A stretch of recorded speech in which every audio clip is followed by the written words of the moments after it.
বলতে চাই, এই জাতিকে কেউ ঠেকিয়ে রাখতে পারবে না। এখন আমাদের সামনে বক্তব্য রাখছেন, সমাপনী বক্তব্য রাখছেন বাংলাদেশ জামাত ইসলামীর নার্সিনী জেলা শাখার সংগ্রামী আমির মাওলানা মুফতি উদ্দিন।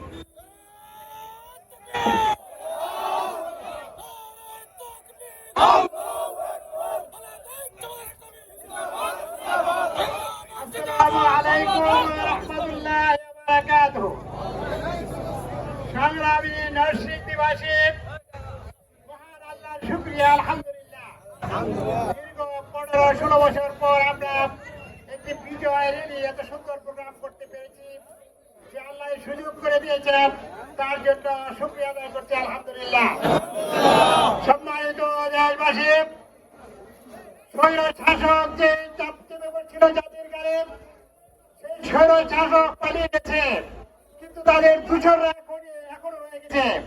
তারা বিভিন্ন ভাবে এই জাতির বিরুদ্ধে, এদেশের স্বাধীনতার বিরুদ্ধে তারা একের পর এক চক্রান্ত করে যাচ্ছে।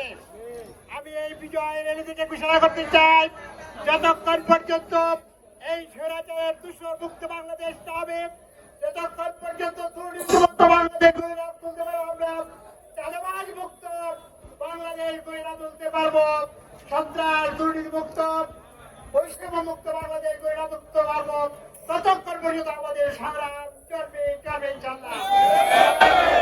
শুভেচ্ছা জানিয়ে আজকের সংগ্রামের সুন্দর র্যালি এখানেই সমাপ্তি ঘোষণা করছি। আসসালামু আলাইকুম ওয়া রাহমাতুল্লাহি ওয়া বারাকাতুহু।